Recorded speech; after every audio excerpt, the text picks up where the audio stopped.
Today, you can go online and buy a child for sex. It's as easy as ordering a pizza. It is inconceivable to me that this is happening here in this country. Thousands of children are raped every day. I was not aware. I had no idea. I'm totally shocked and flabbergasted. It's all just a click away. You have just heard a PSA featuring the voices of several celebrities, including Amy Schumer and Seth Meyers, who are talking about the new anti-trafficking legislation in the US called SESTA FOSTA. In a terrace house in Melbourne's northern suburbs, sex worker and vice president of the Scarlet Alliance, Queenie BonBon, woke up to find her entire source of income completely eradicated because of the SESTA FOSTA legislation passing in the US. The effects on me at this point was that, I'm a worker like many workers in Australia who gets 100% of their work from Backpage. So when I woke up on the 7th, where I get 100% of my work, it was like my office had just been shut down. So what exactly is SESTA FOSTA? And why should you care? Until SESTA FOSTA was passed, Section 230 of the Communications Decency Act was an integral part of keeping the internet free and open.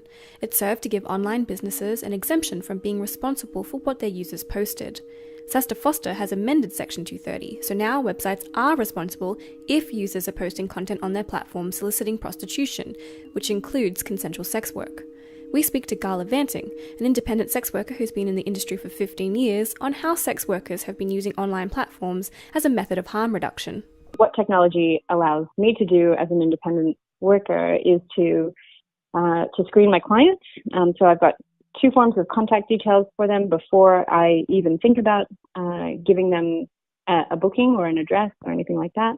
It allows me to talk to other workers about safety concerns that I have, and it links sex workers globally and gives them an avenue to share health resources, to share harm reduction methods. The other thing that it does is it allows me to represent myself and my service the way that I wish for it to be seen. And that means that I don't have to rely on someone else advertising for me or someone else trying to gather up clientele for me. So, that would be something that would happen in a brothel context, for example, but that also happens with pimps.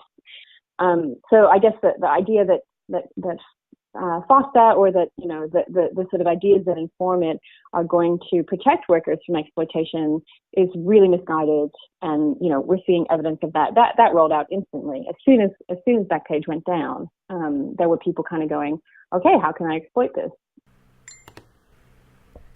Both Queenie and Gala are talking about using Backpage.com, a popular classifieds website operating out of the US. It was the kind of site where you could go to find everything from a second-hand couch to an erotic massage. When logging onto Backpage.com now, you're greeted with an official stamp from the FBI stating that the site has been seized. I spoke with Dr. Meagan Tyler, the public officer of the Coalition Against Trafficking Women, and asked what she understands SESTA FOSTA's aims to be, and if she thinks that they will be effective. So we primarily work with women who would call themselves sex trade survivors. For them, a number of them, particularly in the US, had been pushing for legislation kind of like this, not exactly like this. They did push for the amendments that were added to these acts around making it much more victim-centred.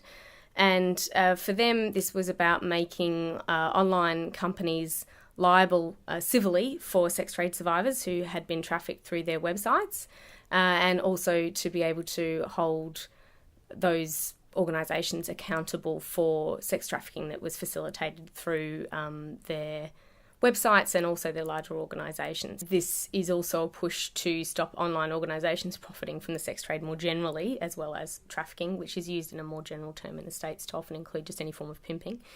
The sex trade survivors we work with would say this has strengthened it and made it much, much clearer.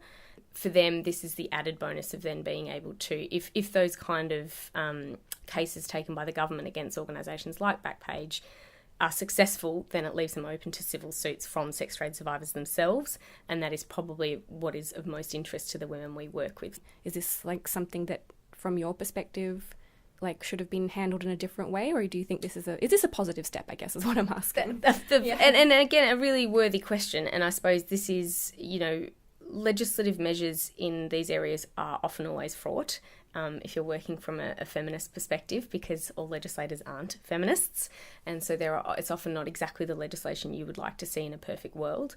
But certainly sex trade survivors have felt that this is a very positive move forward, and just as you point out, really feel like their voices have been lost in a lot of the mainstream media coverage of this. They would like to see the sex industry generally curtailed, but in particular they feel like if this is allowing the facilitation of trafficking of minors in particular, but of any women, the sexual exploitation and abuse of any women, then that must take priority, and that we're not really looking at the people who have the least choices in this, and that we need to think about protective measures to make sure that exploitation is minimised and ultimately hopefully abolished. If anything is to move forward, then we need to make sure that those women who are most abused are heard first.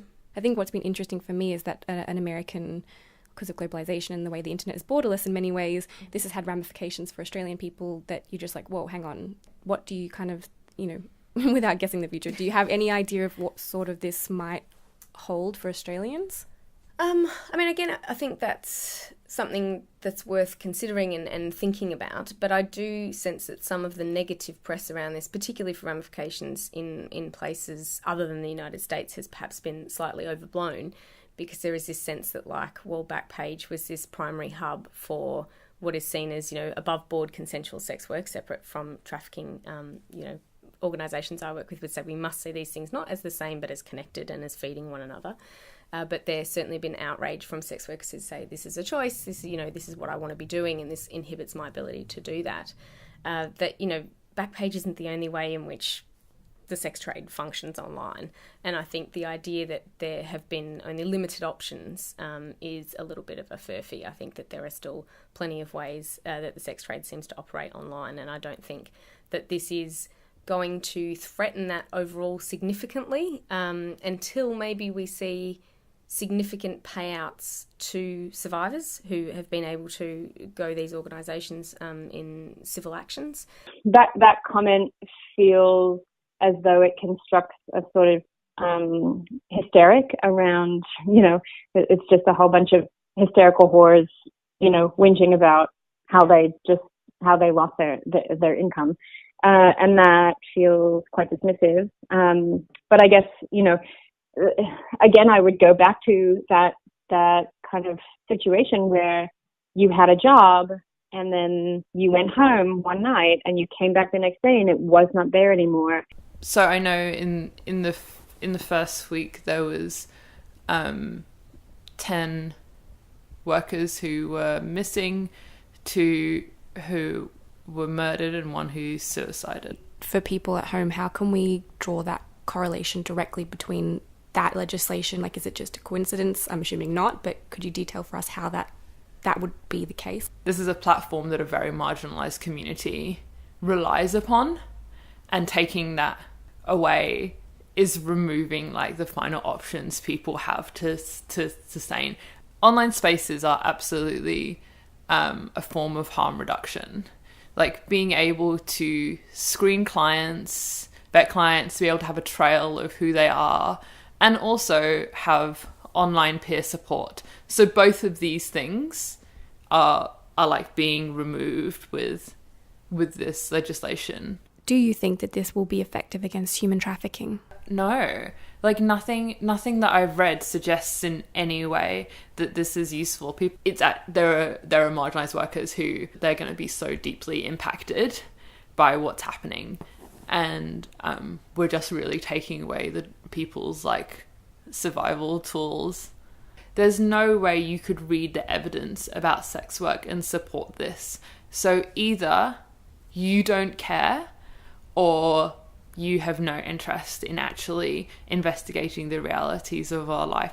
It's in the same way when celebrities constantly, back these anti-trafficking campaigns. This is a crisis. It happens in every town and every city across America. Even your city. They call it sex trafficking, which is a sanitized term for serial rape.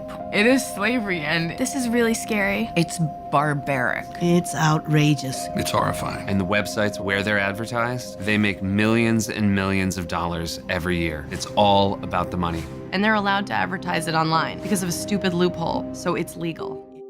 Look, it feels grim.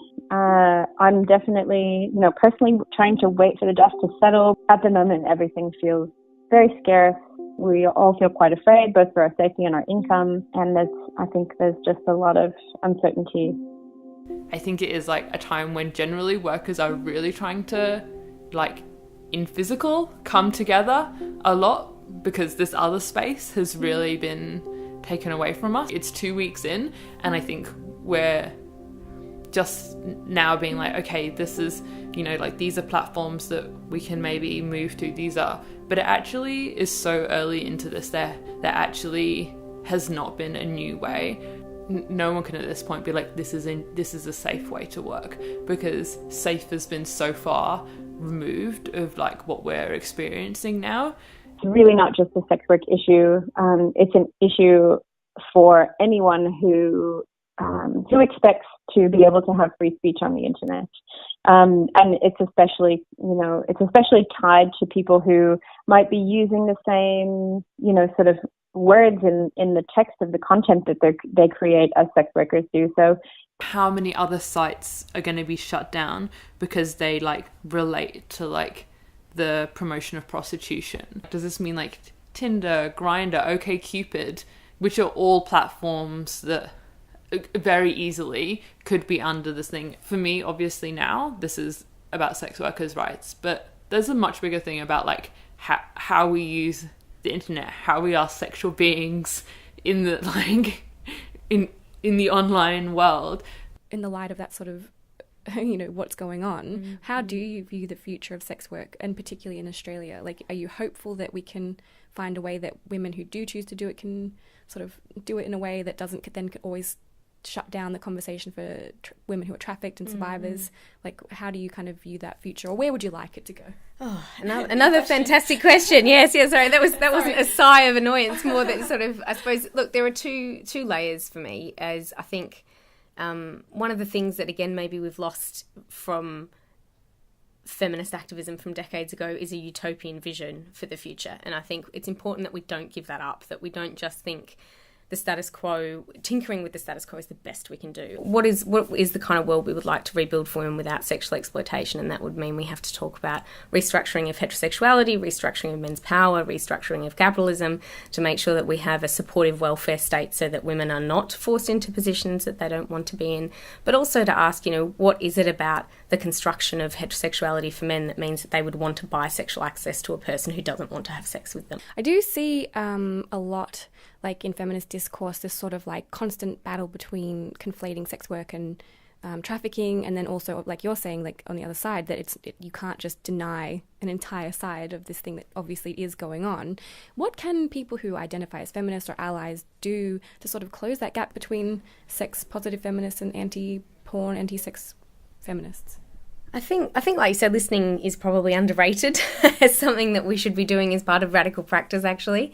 And I think also that owing some kind of generosity to one another, that probably we're trying to put women first in our own way, even if we fundamentally disagree about what that looks like. I think, you know, I come from a branch of feminism that is significantly anti-capitalist as well as anti-patriarchal and anti-white supremacy.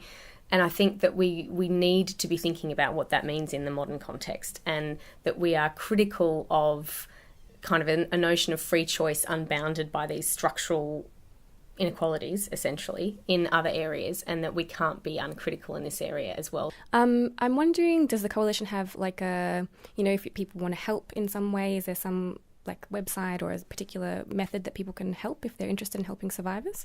Yeah, absolutely. So if you go to the Catwa website, which is catwa.org.au, you know, just actually listening to these women's stories and hearing their perspective and getting that balance is an important act in and of itself, of support and of solidarity, even if you don't change your mind, that you've at least read it and seen where those women are coming from. The most pragmatic thing that you could do to help an actual sex worker would be to book a session, or to recommend someone else do, or to refer a local sex worker to a friend. The other thing that you can do is you can advertise, you know, your car that you're selling, or the mattress that you're selling, or whatever, on crocker.com. So it's CROCKOR.com, and that's an effort that sex workers are making to try to create a new classified site, much like Backpage or Gumtree or Craigslist.